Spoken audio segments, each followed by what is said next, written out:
ha guiado tu camino y a tu lado siempre está. Sus promesas cumplirá y a su tiempo lo verás. Eres parte del pueblo de Dios, Él te levantará, te restaurará y tu victoria llegará. Fuiste llamado y escogido, a su voz has respondido. Es tiempo de creer. Centro Victoria, nacimos para vencer. Vamos a usar hoy unos poquitos versículos de la Biblia, de este libro extraordinario, este libro maravilloso, ese libro que representa para nosotros la palabra viva de Dios, esa palabra con la que Dios creó el universo, creó los mundos, esa palabra que es la que nos alimenta y nos sostiene. Vamos a ir a la carta de Pablo a los Filipenses y empezar por ahí esta noche, en el capítulo 1, versículo 6.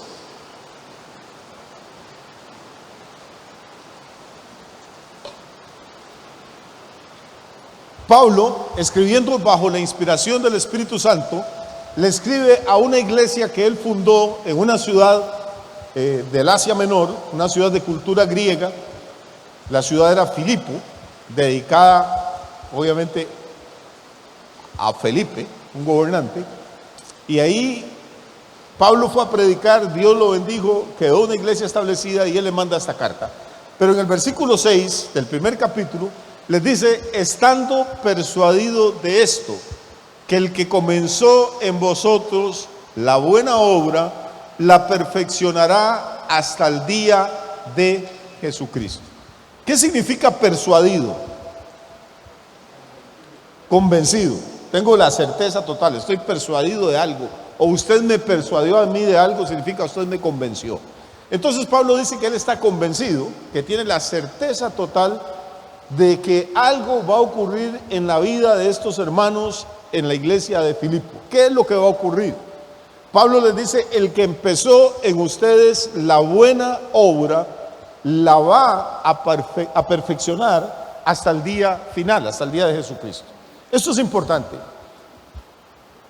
Voy a hablar esta noche como si todos conocieran a Cristo, como si todos han nacido de nuevo, como que todos conocen del Evangelio. Uno de los problemas que hay en las iglesias hoy en día, y tenemos varios, pero uno de los problemas con la predicación evangélica es que a la gente se le anuncia el mensaje de redención, se le anuncia el mensaje de salvación, se le explica que todos somos pecadores, que Cristo vino a morir por nosotros para limpiarnos con su sangre de nuestros pecados y pasar de las tinieblas a la luz admirable, pasar del reino de la oscuridad al reino de Dios, pasar de muerte a vida, de condenación a salvación. Y pues la gente, gracias a Dios, todos los días miles de personas le entregan su vida a Jesús, lo reciben como su Señor, como su Salvador. Sus vidas cambian aquí en la tierra y cambian en la eternidad. ¿Por qué le digo que esto es un problema? Si sería una bendición. ¿No es eso lo que buscamos, que la gente se convierta? El problema es que cuando predicamos eso, cuando nos limitamos a predicar salvación, entonces la gente sí acepta a Cristo, se convierte, empieza a asistir a alguna iglesia y de pronto a leer la Biblia y a orar y a congregarse, y un día, no sé, oye un sermón o lee la Biblia y se da cuenta que Jesús se bautizó cuando tenía 30 años de edad y que María y José no lo llevaron a bautizar cuando era un bebé, y dice: bueno, pero aquí hay cosas que yo no sabía y puedo bautizarme yo, y quiere dar el paso de obediencia. La gente se convierte, la bautizamos, y luego que se bautiza le dicen a uno: pastor, ¿y ahora qué? El problema verdadero empieza después de que las personas se convierten, porque no sabemos qué hacer con ellos y ellos no saben qué hacer con su vida.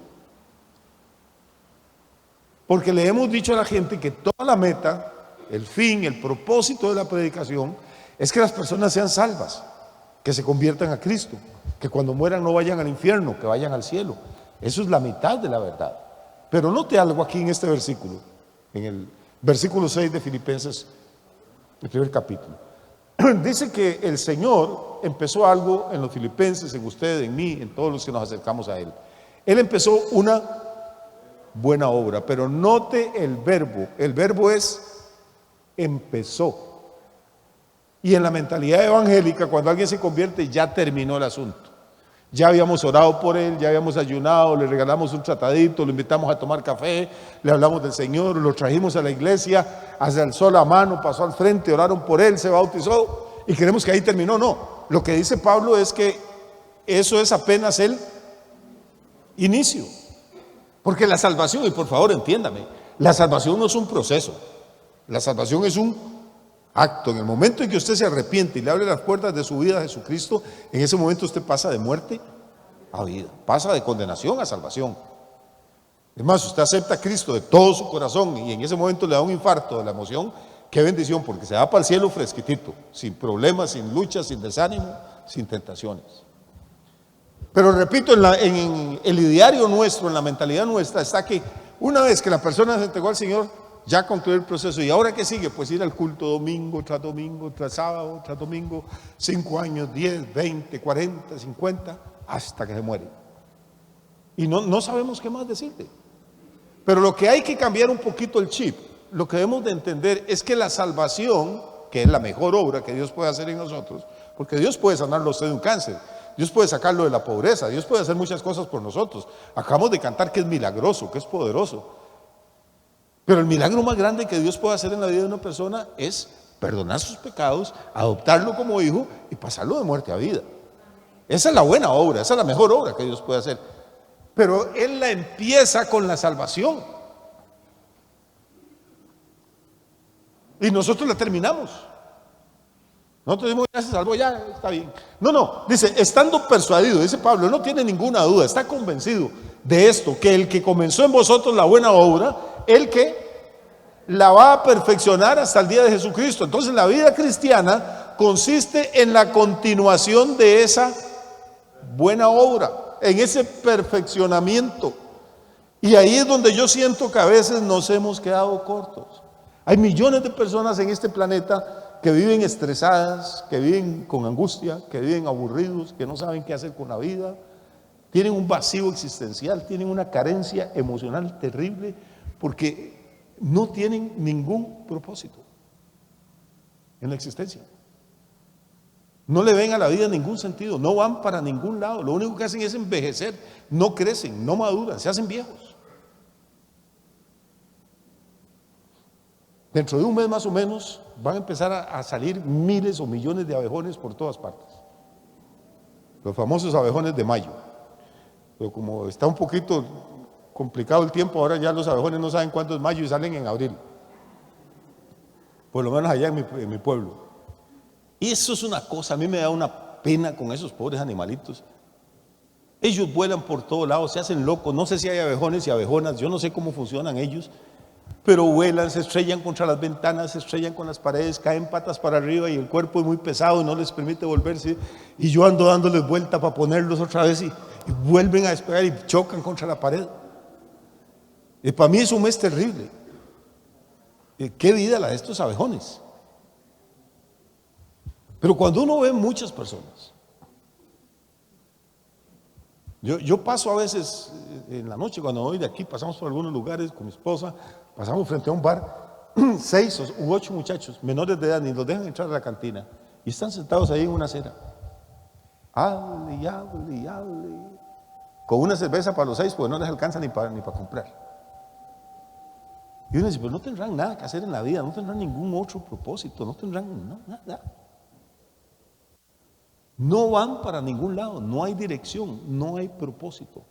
Y quizá lo más importante del Evangelio no es solo que Dios nos salva y que nos perdona nuestros pecados, sino que el Señor nos está perfeccionando para que cumplamos el propósito para el que nosotros fuimos creados. Y yo le tengo buenas noticias. Aunque usted no se haya enterado, Dios tiene un propósito para su vida. Usted no nació por casualidad, usted no está aquí por efecto del azar, está aquí porque desde antes de la eternidad, antes de crear el universo, ya Dios había pensado en usted. No sé si se ha puesto a pensar, porque la mayoría de las personas no piensan en esto. ¿cuántas circunstancias, cuántos milagros se ocuparon para que usted llegara a estar aquí sentado esta noche o allá donde está y me está viendo o escuchando?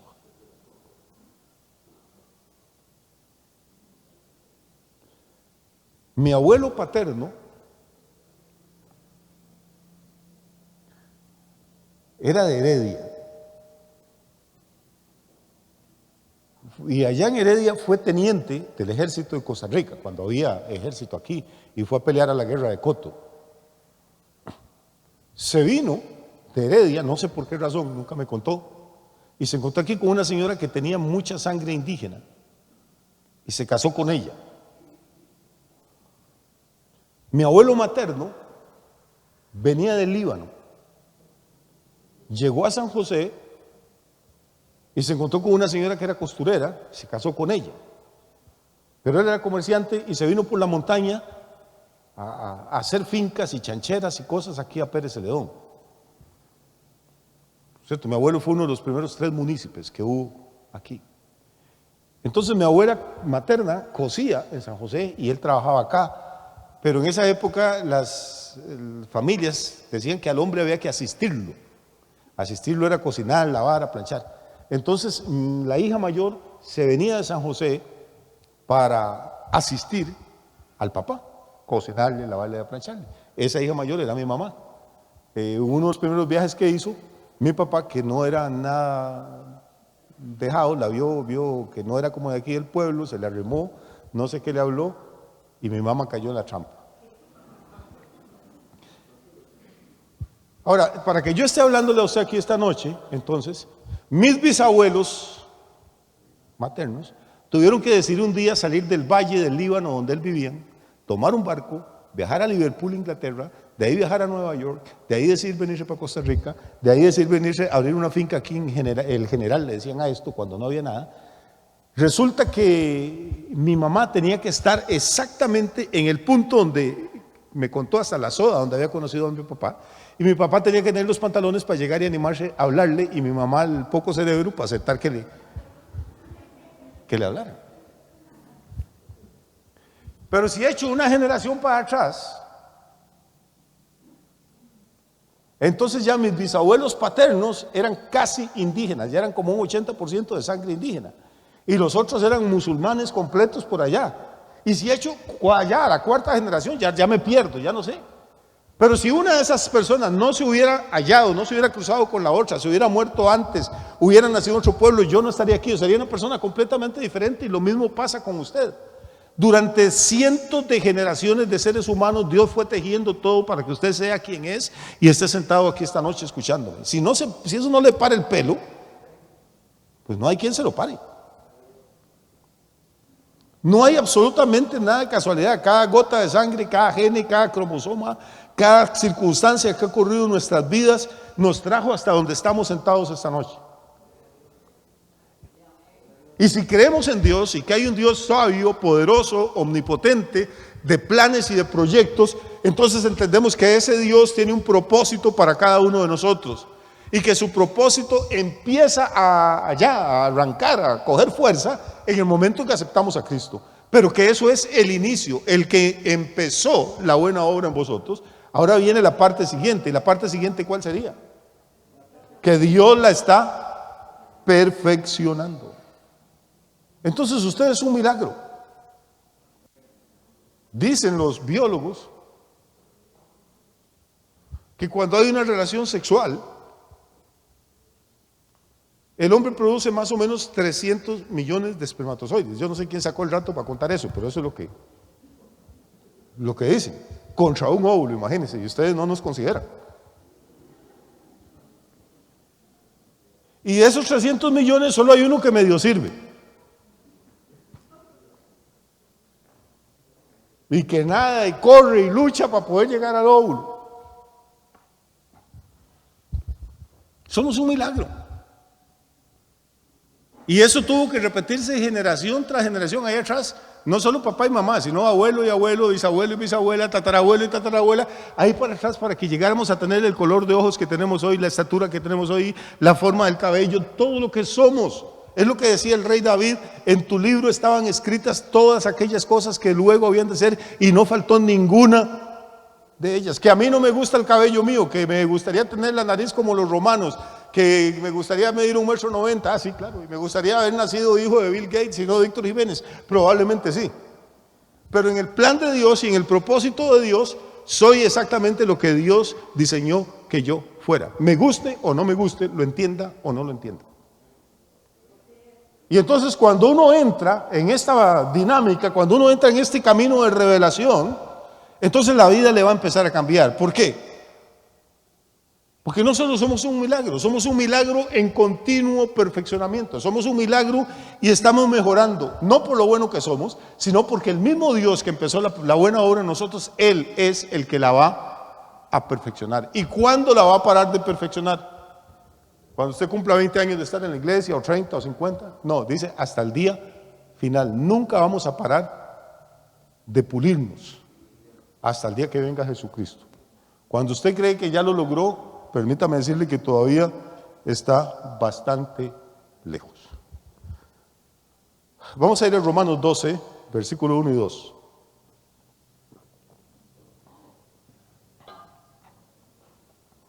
Porque para poder aceptar esto necesitamos algunas cositas. Romanos 12, 1 y 2. ¿Qué dice? Dice: así que, hermanos, os ruego por las misericordias de Dios que presentéis vuestros cuerpos en sacrificio vivo, santo, agradable a Dios, que es vuestro culto racional. Una vez un predicador estaba hablando y se emocionó mucho y decía: a ver, hermano, ya no somos 4 gatos, este culto se ha hecho nacional. No, él no está hablando de un culto nacional, está hablando de un culto racional, que usa la razón, que es inteligente. El evangelio no es para fanáticos, es para personas que quieren pensar. Este no es cualquier culto, es un culto racional. No son esas iglesias que la gente brinca y patalea y cae al suelo y se tira y se revuelca y hace feo. Eso no es el evangelio. Pero ¿qué dice el versículo 2? Dice: no os conforméis a este siglo. ¿Por qué? Porque usted no es una persona común y corriente. Usted es un milagro que está en perfeccionamiento.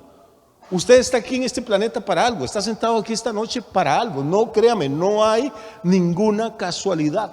Antes de que el mundo fuera, Dios lo vio a usted hoy sentado aquí, a esta hora. Y me vio a mí predicándole este sermón o dándole este estudio. No sé qué será lo que estoy haciendo, porque ya me enredé. Pero póngale el nombre que quiera, Dios vio esta escena. Y Pablo dice: les ruego, hermanos, que presenten sus cuerpos como un sacrificio vivo, santo, agradable a Dios, porque ese es su culto racional. No se conformen a este siglo, sino transfórmense. Recuerde, ¿le está hablando a impíos o a creyentes? A creyentes, porque no, un impío no puede presentar un cuerpo santo delante de Dios. Está hablando con hombres y mujeres que han sido ya redimidos por la sangre de Cristo. Son creyentes, pero a esos creyentes les dice: transfórmense. No se queden estáticos, no se estanquen, muévanse para adelante. ¿Cómo se transforma uno? Bueno, hay muchas formas. Puede ir al gimnasio, puede hacerse cirugía plástica, puede ponerse una mascarilla. Pero aquí Pablo está hablando de otra transformación. Dice: transfórmense por medio de la renovación de su entendimiento. Note, acaba de hablar de un culto racional que tiene que ver con la razón. Ahora dice que la forma de transformarnos tiene que ver con nuestro entendimiento, hermano. Por eso aquí, no sé, en esta iglesia somos majaderos, insistimos. Hay que estudiar, hay que prepararse, hay que entender. Una vez dije esto y una hermana se fue de la iglesia furiosa conmigo porque yo no era espiritual.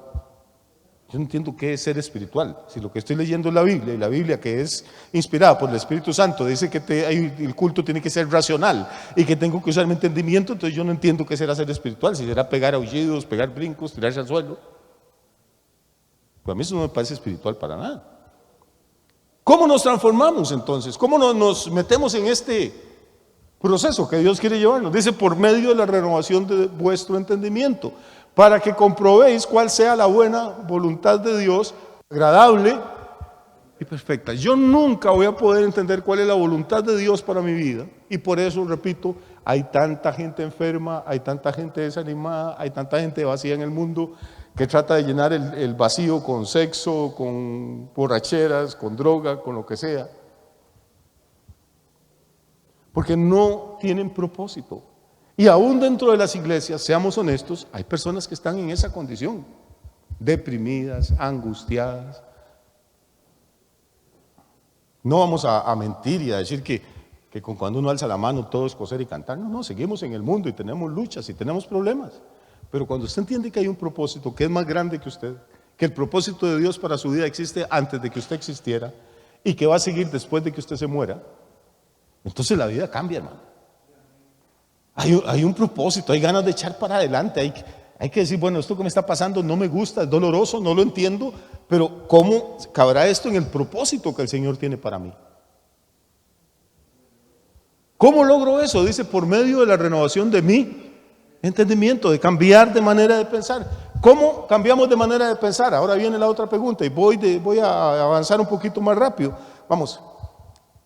Es por medio de procesos. Dios es un Dios que nos somete a procesos. La salvación no es un proceso, la salvación es un acto, pero es apenas el inicio de un proceso de perfeccionamiento que va a durar hasta el día de Jesucristo. Todos estamos aquí porque Dios nos está perfeccionando. Y para perfeccionarnos nos somete a procesos, que a veces son feos, que son dolorosos, que no nos gustan, pero que son indispensables si queremos que el propósito de Dios en nosotros se haga realidad. Piense un momentito, pensemos en la Biblia. ¿Quién era José? Es un tipo espectacular, José. Para mí uno de los personajes más admirables de la Biblia. Pero en realidad, ¿quién era José? Eso es porque a mí me cae bien. Pero cuando ya uno lo ve objetivamente, José era un muchachito consentido de papá. Tenía 11 hermanos. Y José era un sapo. Andaba viendo a ver qué malo hacían los hermanos y corría y los acusaba con papá. Y papá consentía a José. José no tenía que trabajar probablemente tan duro como sus 11 hermanos. El papá le hacía una túnica de colores a José y a los otros con saco de gangoche. Era como el preferido de la casa. Pero Dios tenía un propósito para José. Y el propósito de Dios es que José se llegara a convertir. José es un tipo profético de Jesucristo en la Biblia, en el salvador de su pueblo, en el salvador de sus hermanos. Que José llegara a ser gobernante en Egipto. Y metido ahí entre las enaguas de la mamá y consentido por el papá, probablemente nunca iba a aprender, nunca iba a desarrollar el carácter que se necesita para tener autoridad y para gobernar un imperio como el egipcio. Entonces, ¿qué hace Dios con José? Lo mete a un proceso. Y en ese proceso sus hermanos lo traicionan, lo venden como esclavo, una mujer lo calumnia, el esposo de la mujer lo mete a la cárcel injustamente, le hace favores a la gente en la cárcel y la gente se olvida de él. El tipo pasa 13 años horribles. ¿Usted cree que cuando José lo llevaban amarrado encima de un camello para Egipto, iba pensando, oh, gloria a Dios, voy a convertirme en el segundo del mando del faraón? No, hermano. ¿O usted cree que cuando tuvo que salir huyendo desnudo porque aquella mujer lo acosaba, él dijo, hombre, todo esto lo sufro porque voy para el trono? No entendía nada, hermano. ¿Usted cree que José en la cárcel, los años que pasó este tipo, no en la cárcel de ahora con televisión y médico y psicólogo, sino en una cárcel egipcia?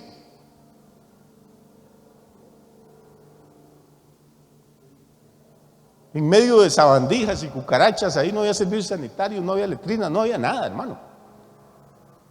Es que leemos las cosas en la Biblia, pero no nos ponemos a pensar cuál fue el precio que pagó José para llegar a donde Dios lo llevó, cuál fue el proceso. Y no fue un proceso de semanas ni de meses, por lo menos 13 años pasó hasta que Dios lo modeló para poder llegar a donde Dios había pensado desde antes de la fundación del mundo que lo necesitaba. No es lo que a José le gusta, es lo que Dios necesita que José haga. No sé si me estoy explicando. Porque hoy el evangelio que le predica a uno es que Dios va a hacer lo que a nosotros nos gusta. Y eso es un falso evangelio.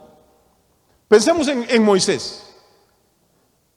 Moisés es el líder máximo de la nación israelita, el dador de la ley, el hombre con el que Dios conversaba como hablar con un amigo. ¿Qué hombre tan extraordinario Moisés? Pero ¿quién era Moisés hasta los 40 años, hermano?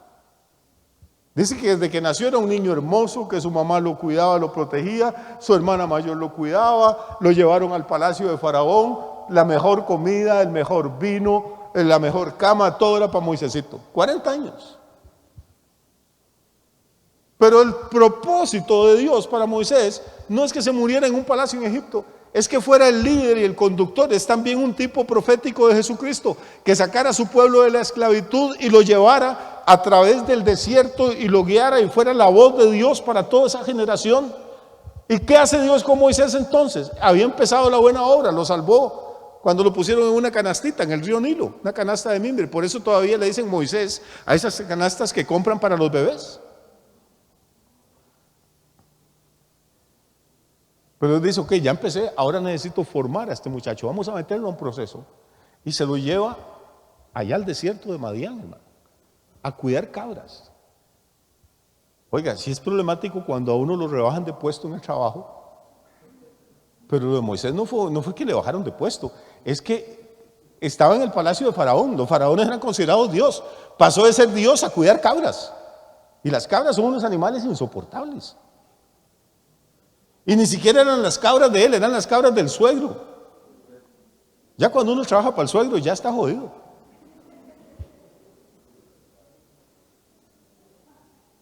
O sea, matarse uno 40 años con aquellos soles en el desierto cuidando cabras ajenas. Con razón, acuérdese que en un momento de su carrera, cuando era todavía familia del faraón, Moisés en un arrebato de ira mató a un hombre. Moisés empezó siendo un asesino. Pero cuando Dios termina el proceso con él, dice que aquel hombre Moisés era el más manso de toda la tierra. ¿Cómo pasa uno de ser un asesino, de ser un homicida, a que el Espíritu Santo diga que es un hombre manso? A través de un proceso de 40 años en el desierto cuidando cabras. Si durante esos 40 años, usted le hubiera preguntado a Moisés, ¿Moisés le gusta? ¿Cuál cabra le gusta más? A todas las odio, le hubiera dicho. Si usted le hubiera preguntado a José, oiga, José, estos 13 años, ¿cuáles fueron mejor? ¿Cuando lo acosaba la señora de Faraón, cuando lo vendían sus hermanos o cuando estaba encerrado en la cárcel? José hubiera dicho, odio todos esos años. Pero esos años, los duros y los difíciles, eran parte del proceso para que ellos llegaran al lugar donde Dios quería ponerlos, hermano. Y cuando nosotros no nos sometemos a estos procesos, entonces lo que hacemos es retrasar el propósito de Dios. Entonces cuando viene el vacío, el sinsentido, la carencia de propósito, la depresión, la angustia.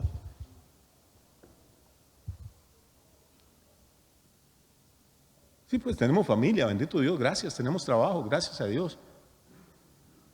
Pero es que eso solo no nos llena. Fuimos creados para otra cosa, para cumplir un papel en el plan eterno de Dios. Podía seguir hablándole, piensa en cualquier hombre, cualquier mujer de la Biblia, y usted se dará cuenta que todos tienen que haber pasado por un proceso. Juan el Bautista fue un hombre espectacular.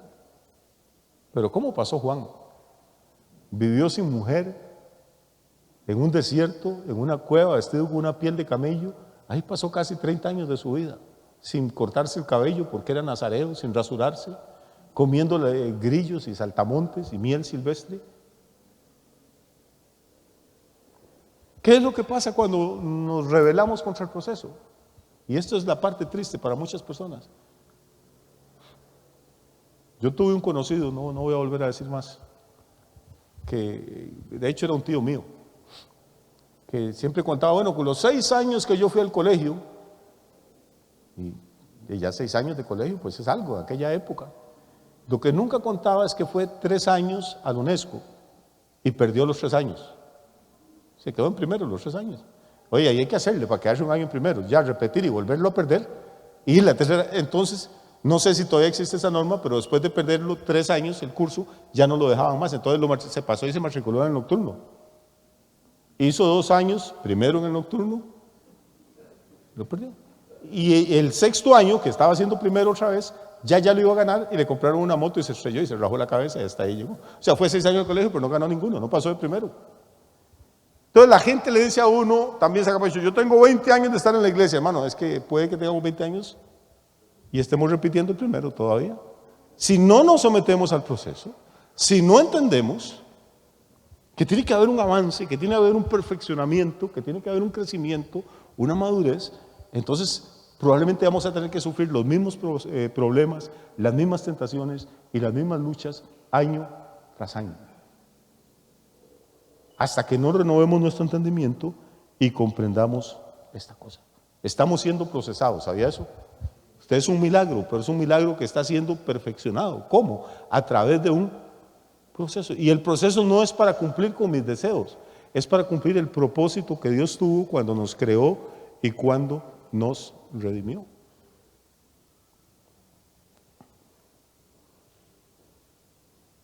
Jonás fue un hombre extraordinario, predicó en la ciudad más terrible de aquella época y se le convirtieron 120,000 personas. Oiga, ni a Billy Graham, ni a Gigi Ávila, a nadie le ha pasado eso. Ay, hermano, pero ¿qué precio tuvo que pagar Jonás? Jonás era un rebelde, un cabezón, un desobediente. Dios había empezado una obra en él, lo ungió para que fuera su vocero, lo ungió para que fuera su profeta. Pero hermano, acuérdese que el que empieza la buena obra siempre la perfecciona. ¿Y qué tuvo que hacer Dios? Bueno, levantó un huracán en alta mar, convenció a unos marineros paganos para que echaran a Jonás al agua, tuvo que convencer a un pez gigantesco para que llegara y estuviera con la jetota abierta ahí justo en el momento que Jonás iba cayendo.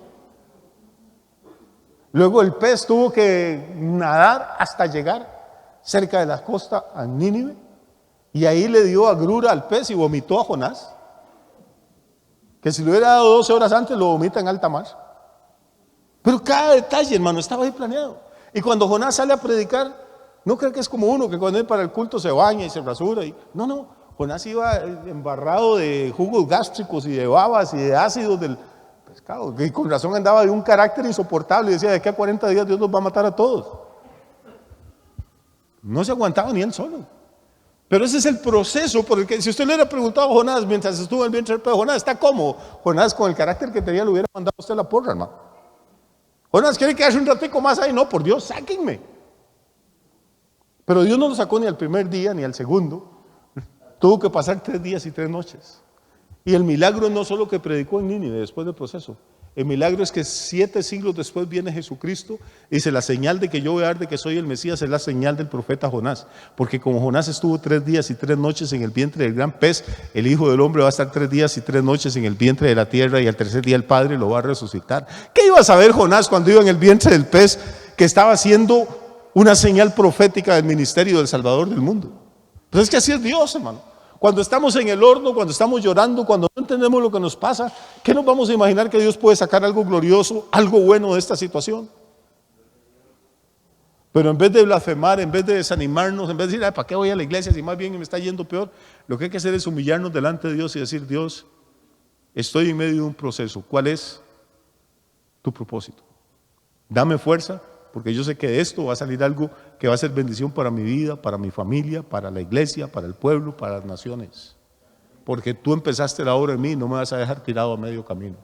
Estamos en un proceso para convertirnos no en lo que nosotros queremos, sino en lo que el fabricante quiere. En lo que el creador quiere. Nadie conoce mejor el producto que aquel que lo fabrica. ¿Estamos de acuerdo con eso? ¿Sí? Que pastor, entonces son bonitos los procesos. No, hermano. Probablemente yo soy muy terco, probablemente no soy terco, soy cabezón, Entonces, entre más terco y más duro de riendas uno, pues más fuerte le tocan los procesos también. El que se acomode rápido, me imagino que no le cuesta tanto como nos cuesta a otros, pero a todos nos cuesta. Ahora, Pablo dice que tenemos que estar renovándonos, cambiando. Hay que usar el entendimiento, que ese es nuestro culto racional. Déjeme decirle algo, ya para ir terminando esta noche, que es muy importante. Es muy importante. Cambiamos gracias al conocimiento. Yo no puedo ser más en la vida que aquello que conozco. Por eso, hermanos, uno insiste siempre, no es por molestar, hay que estudiar, hay que leer, hay que investigar, hay que preguntarse, hay que pensar. Si supiéramos el privilegio que es tener un cerebro, poder razonar, poder pensar, poder meditar. Y si no crecemos intelectualmente, si no crecemos en conocimiento, no vamos a poder cambiar. ¿Cómo pasa un niño de primero a segundo año? Aprende ciertas cosas y ciertas habilidades que no tenía cuando estaba en materno. Las adquirió y entonces lo movemos a primero. Ahí adquiere otras y lo pasamos a segunda. Usted no puede preguntar a un niño de tercer año, de tercer grado de primaria, que le resuelva una ecuación de segundo grado. O no le puede pedir a un niño de segundo grado que le explique el teorema de Pitágoras. Pero vamos y vamos subiendo. A menos que esté en manos de los sistemas educativos como los de ahora, donde el cuento es que no hay que dejar a nadie atrás porque se pueden deprimir y entonces hay que nivelar y todo ese montón de payasadas. Y aunque usted sea vago, pues lo pasan hasta sexto, aunque no sepan escribir mamá, amasa la masa. Muy bien, nosotros tenemos una conciencia como cristianos de nuestra identidad. Usted le pregunta a cualquier hermano, yo sé que lo pregunto esta noche. Somos hijos del Dios viviente, hemos sido salvos por la gracia de Dios, hemos sido lavados por la sangre del Cordero, somos hijos e hijas del Rey de Reyes y del Señor de Señores. Esa es nuestra identidad. Lo que a veces no tenemos conciencia de cuál es nuestro propósito. Y por eso necesitamos ese conocimiento, lo que estamos tratando de impartir hoy. En vez de pedirle tantas cosas a Dios que a veces nos hacen daño más bien, debemos pedirle, Señor, ¿cuál es tu propósito para mi vida? Enséñame poco a poco, día a día. Enséñame en qué parte del proceso estoy. Ayúdame, Señor, dame fuerza, dame paciencia para salir adelante. Porque cuando descubrimos nuestro propósito, y el suyo no es igual al mío, ni el mío igual al de uno a otro, cada uno de nosotros fue creado con un propósito distinto. No hay dos personas que sirvamos exactamente para la misma cosa. ¿Cómo empezamos esta noche? Filipenses 1:6. Estoy persuadido, ¿de qué? De que Él comenzó en vosotros la buena obra, Él la va a perfeccionar hasta el día de Jesucristo. Vamos a cerrar esta noche yendo al libro de los Salmos, y lo vamos a dejar ahí. El capítulo 138, Salmo 138.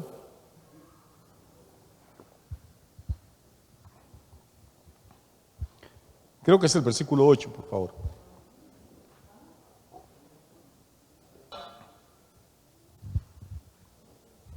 Lea eso, hermano, por favor.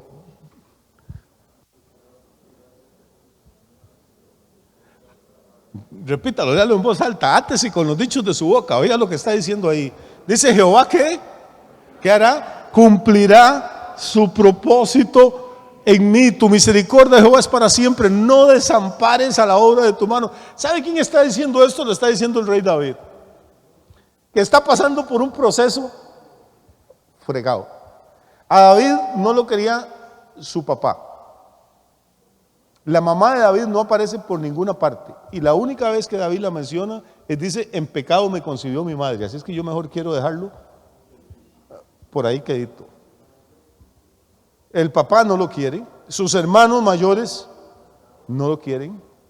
David se burla de él, se casa y la mujer que le dan se la quitan y la tiene otro hombre, y David anda llorando detrás para que se la devuelvan. El rey al que él le sirve y al que le ganó una gran batalla se vuelve loco y empieza a perseguirlo. Su consejero Ahimelech lo traiciona y se pasa al bando enemigo. Su hijo Absalón quiere quitarle el reino y quiere matarlo. Uno de sus hijos viola a su hermana, a una de las hijas de David. O sea, aquello es una cosa que uno no le ve ni pies ni cabeza, hermano. Y la Biblia dice que este es el hombre conforme al corazón de Dios. ¿Qué tal si hubiera sido malo? Este es un hombre conforme al corazón de Dios. Es el hombre sobre el cual el profeta Samuel vertió el cuenco, el cuerno de la unción, el aceite de la unción. El hombre que le dice la Biblia el dulce cantor de Israel. Y tuvo problemas de todo tipo, hermano. De todo tipo. Pero este hombre se aferró con manos, con uñas y con dientes a esta palabra: Jehová cumplirá su propósito en mí.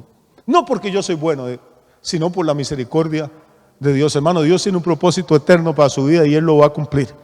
Y para cumplirlo a veces nos va a hacer pasar por procesos que no nos gustan. Pero el proceso no es eterno, va a durar. Para José duró unos años, terminó en el trono. Para David hubo un proceso difícil, terminó en el trono.